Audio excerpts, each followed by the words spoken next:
Good day, subscribers, and welcome back to The Contrarian, everybody. Today I'll be talking about gold and silver, why I believe they have effectively already broken out from major downward pressure, despite the seemingly stagnant last 1 to 2 years that these markets have had, the precious metals market. I'm still very optimistic on them for several reasons. I'll get into these reasons today. I'll also touch on why I believe a lot of these major downward pressures are going to be alleviated fairly soon for gold and silver. And all of this, by the way, is something that I'll point to and kind of get back to in terms of looking at gold and silver as, of course, a safe haven investment, a store of value, of course, but also a investment class that is, tends to be somewhat unpredictable, and tends to also be, not as heavily invested in by your average hedge fund or investor, etc. So it tends to be a fairly overlooked market, in my opinion. There's, hundreds of trillions in every other market.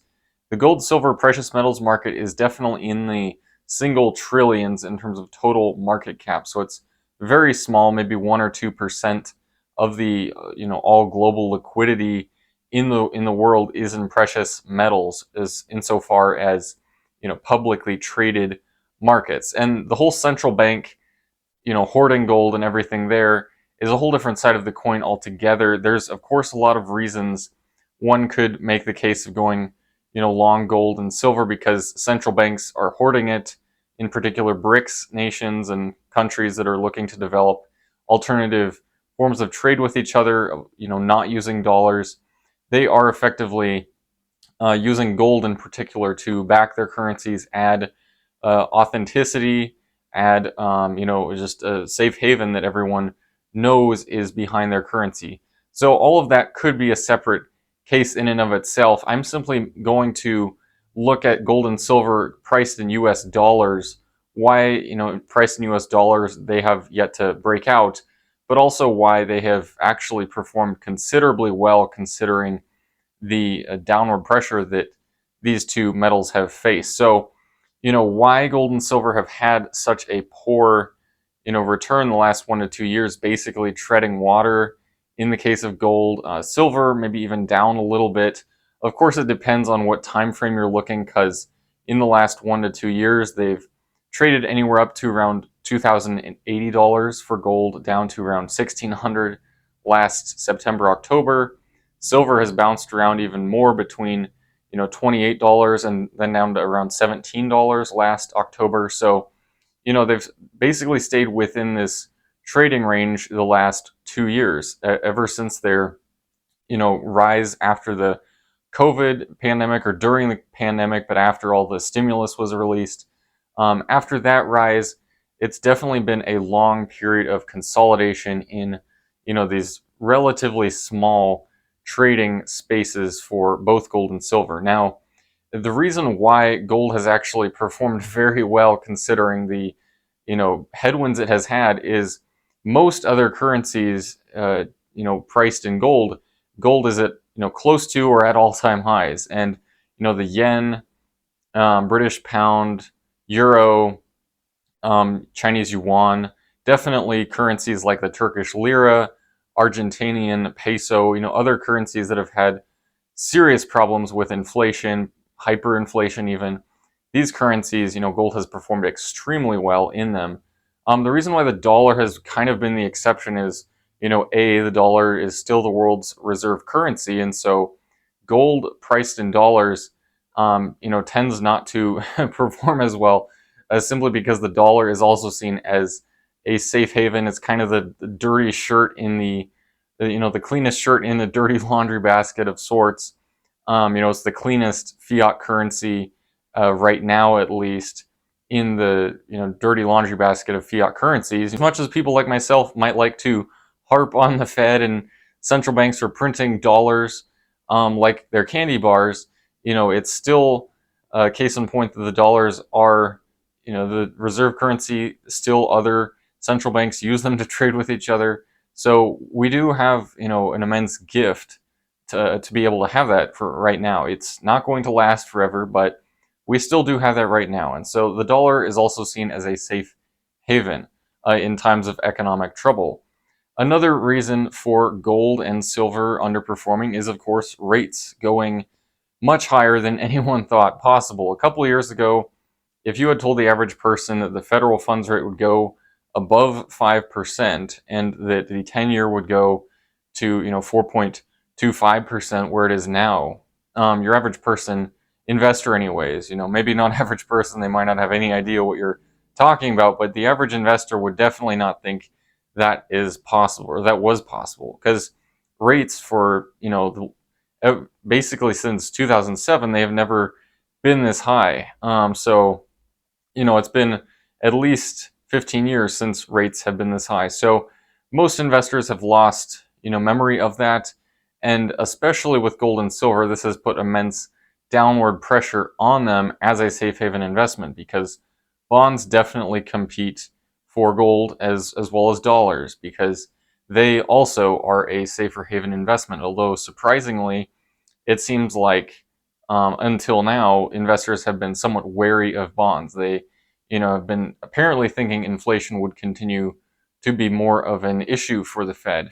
And so, with rates going as high as they have, this has also put an immense downward pressure on gold. And I mean, there's no real clearer indication than looking at the pretty strong correlation between 10-year Treasury bond prices and gold in the last 10 to 20 years. They've been pretty strongly correlated until about a year ago, when TLT really began to break down, dropping to decade, if not multi-decade lows, and then gold actually holding up much better than the comparison of TLT.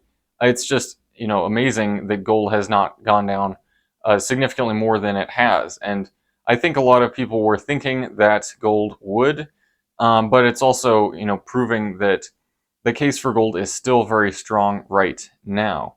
Now, obviously, it's kind of, in my mind, going to be a case of needing to wait for these downward pressures to be alleviated before gold and silver really do start to take off. But in my mind, it does make sense to begin to see the dollar and rates begin to come down as well. Now, DXY dollar index is still around 104 right now, still pretty elevated, making somewhat of a comeback rally, as well as rates in the last month or two. So, investors are now back on the bandwagon of seeming to expect higher inflation going forward, that inflation will not continue to fall into more disinflation, which we've seen the last 6 to 8 months.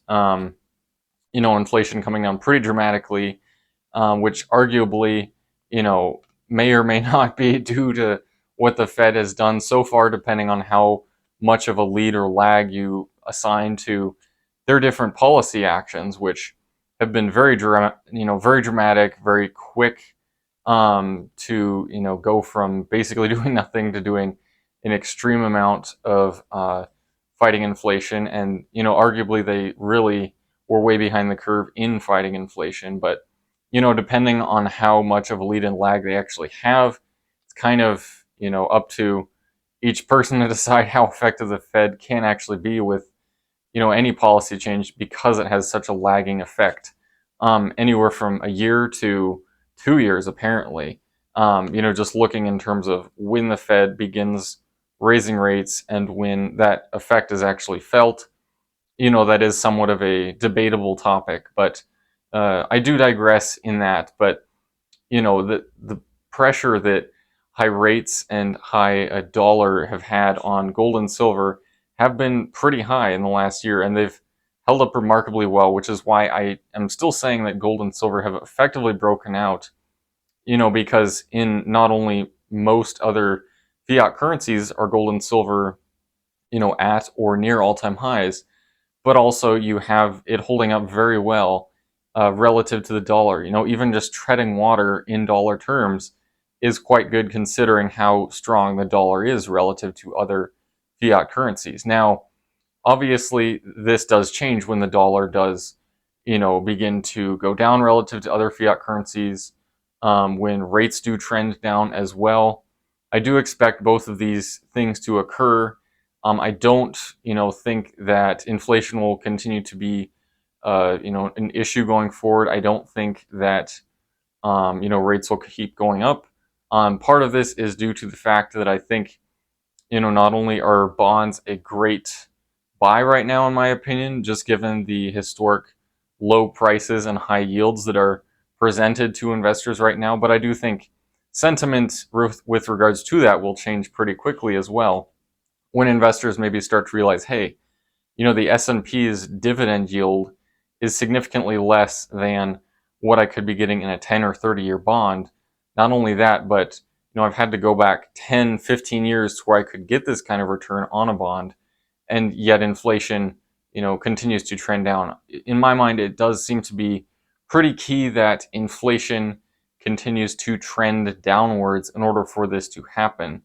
If inflation begins to heat up dramatically, if commodities like oil, natural gas continue to break out, if they, continue to break out and inflation becomes more front and center again, and the Fed continues to raise rates and the bond market does as well, that in my mind does delay the inevitable rise in gold and silver prices. But it is kind of a matter of time, in my opinion, until that does happen, just given a lot of these sort of lagging effects that tend to play out through the market. So it's not always the case where you will get an immediate effect with regards to, say, money printing or high levels of inflation actually beginning to impact the price of gold and silver, which are stores of value, historical stores of value. So in my mind, it does make sense that the last 2 years have been somewhat disappointing in the gold and silver space.